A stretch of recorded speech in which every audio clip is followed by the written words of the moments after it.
Assalamualaikum warahmatullahi wabarakatuh. Salam sejahtera untuk kita sekalian.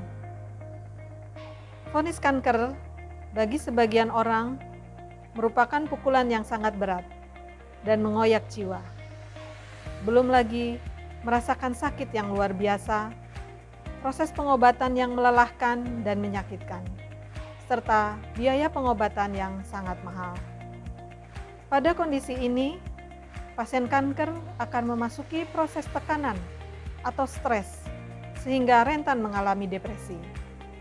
Baik proses pengobatan, terganggunya kerja fisiologis tubuh, dan memburuknya kondisi fisik, membawa dampak yang sangat signifikan terhadap psikologis pasien. Maka penting untuk memahami dan mempelajari kondisi pasien kanker, baik dalam penerimaan perubahan kondisi fisik, proses pengobatan yang dijalani, maupun hal yang terpenting yaitu membangun psikologis positif untuk tetap selalu semangat, serta memiliki kemauan untuk sehat kembali, tangguh, ikhlas, dan tetap berlapang dada untuk menerimanya.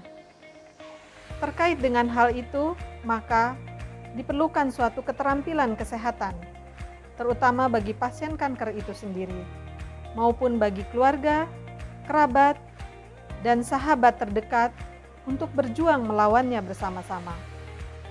Untuk itu disinilah kami dari IKKT Pragati Wira Anggini Penghubung 06 Setjen Wantanas melalui salah seorang ibu penderita kanker yaitu Nyonya Eni Agus Suharto hadir untuk berbagi asa dan semangat penderita kanker.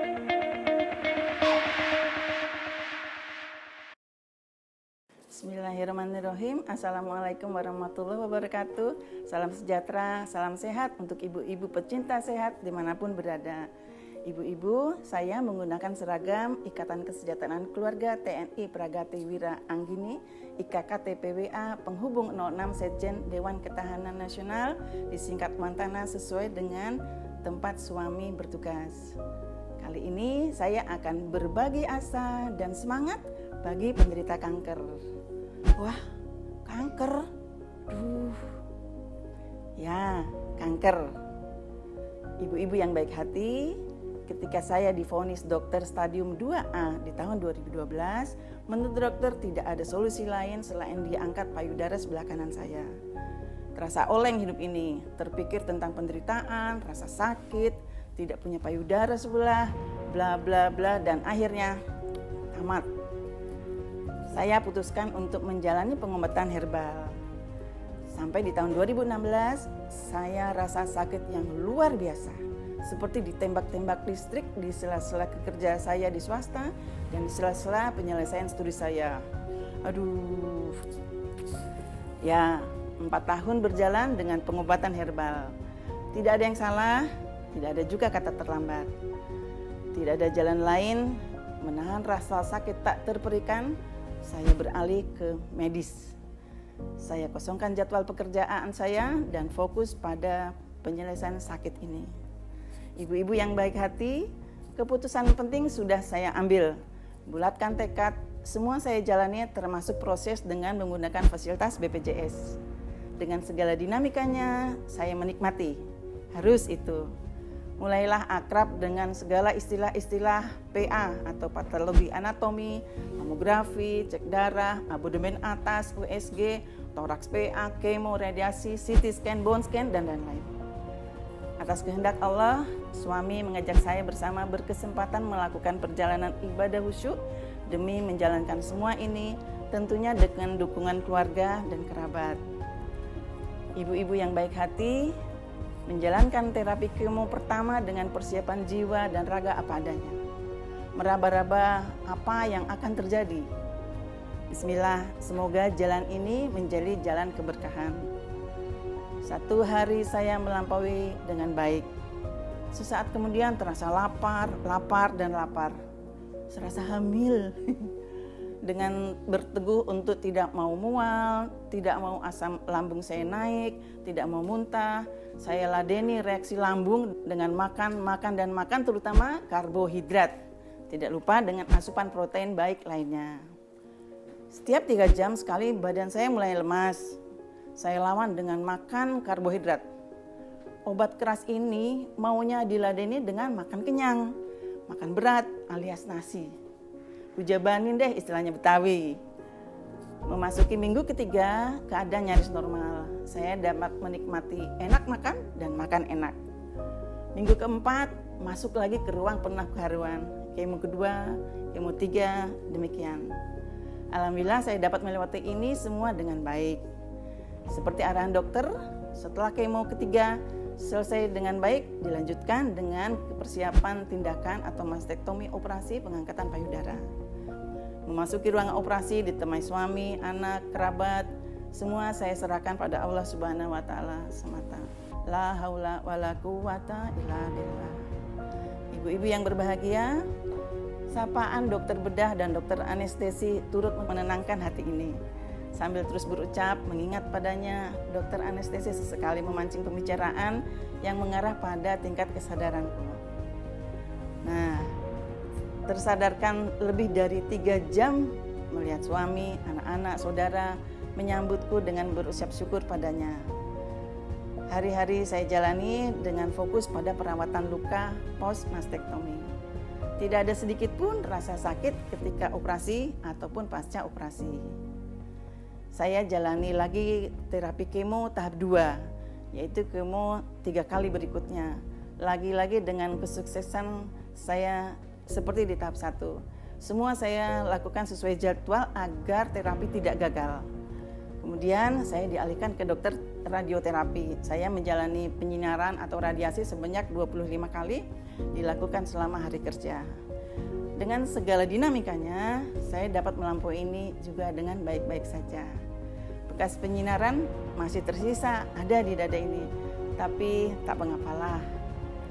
Sekembalinya saya ke dokter bedah semula, menandakan saya sudah bisa hidup normal dengan pemeriksaan rutin berjangka sesuai kondisi fisik saya.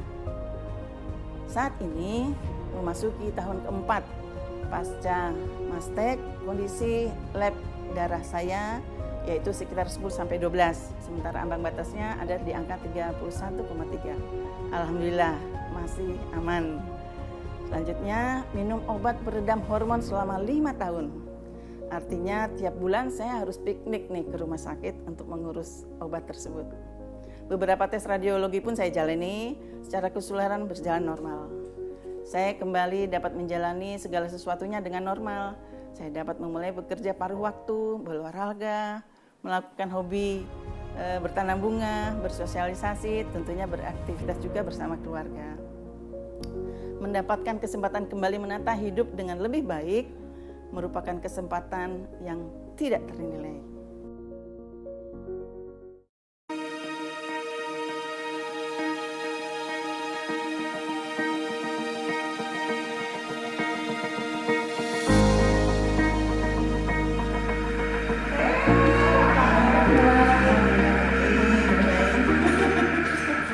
Mana ini? Ini Mbak ada kegiatan karate. Mantap ya. Tambah sehat aja Mbak. Iya.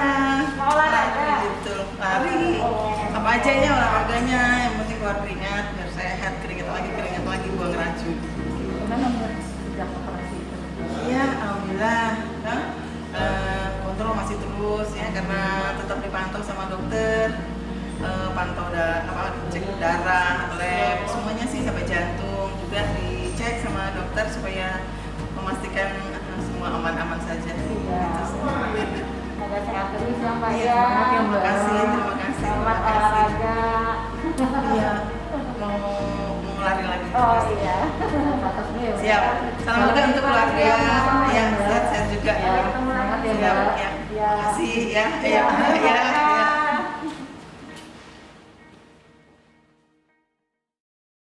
Ibu-ibu yang baik hati, dari pengalaman pribadi yang saya bagikan diharapkan dapat meminimalisir risiko atau bahkan penanganan sejak dini dapat dilakukan baik untuk ibu-ibu maupun anak, saudara, kerabat, khususnya kamu wanita, baik penderita maupun kondisi sehat. Pembelajaran tentang jasmani, satu, bahwa mengelola pola hidup dan raga sangat penting. Mengelola pikiran dan jiwa juga penting. reaksi stres sangat rentan menyerang penderita kanker. Kondisi tersebut meningkatkan berbagai masalah mental seperti gangguan kecemasan, depresi, dan juga mempercepat penyebaran kanker itu. Kemudian gunakan peribahasa sedikit demi sedikit lama-lama menjadi bukit, bahwa usaha atau upaya kecil yang kita lakukan terus-menerus lambat laun akan menghasilkan untuk hal yang positif maupun negatif.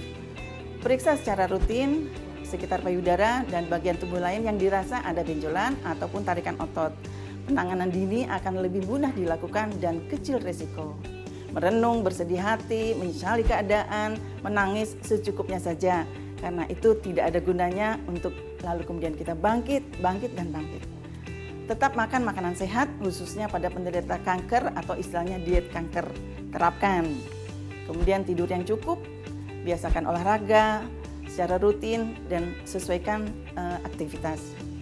Harus ada aktivitas positif, ya, apapun bentuknya, namun tidak berlebihan yang menguras tenaga ataupun pikiran. Pastikan jaga kesehatan kuku, kulit, dan rambut. Ya. Pembelajaran untuk penderita. 1. Berkomitmen untuk mengikuti seluruh prosedur dan arahan dokter. Ya. Menghadapi terapi kemo, jangan takut apapun, tapi tetap takut kepada Tuhan Yang Maha Kuasa. Pastikan makanan cukup, ya, khususnya karbohidrat. Mengapa? Ini karena obat keras, Bu. Dia menyerap tenaga bahkan lemak yang ada di dalam tubuh kita dengan cepat. Sebagai contoh bahwa saya makan nasi setiap 3 jam sekali. Nggak kenal malam, nggak kenal subuh. Ingat, ini obat keras. Penuhi kebutuhan air putih. Hal ini penting untuk melarutkan racun dalam tubuh. Rambut memang akan rontok, tapi ingat, ini obat keras dan pastikan nanti akan tumbuh lagi, aman. Hindari olahraga renang bagi penderita kanker yang tengah radioterapi ataupun tengah kemo. Penting bagi penderita kanker menunggu rawat luka hingga kering. Pastikan juga penderita baru saja menjalani operasi, lakukan latihan pernapasan, gerakan tangan setiap 10 detik untuk mencegah penggumpalan darah. Bagi yang sudah berkeluarga, juga pastikan kehidupan seks tetap sehat. Ya. Jangan lupa berkonsultasi dulu ke dokter. Kemudian tips untuk menghadapi pasien kanker. 1. Berilah dukungan positif. Ya. Mengetahui seberapa parah penyakitnya sehingga kita dapat memahami kondisinya. Tawarkan diri untuk membantu saling apa yang dia butuhkan. Luangkan waktu untuk berkunjung, menelpon, berkomunikasi, saling bertukar cerita agar ia tidak merasa kesepian.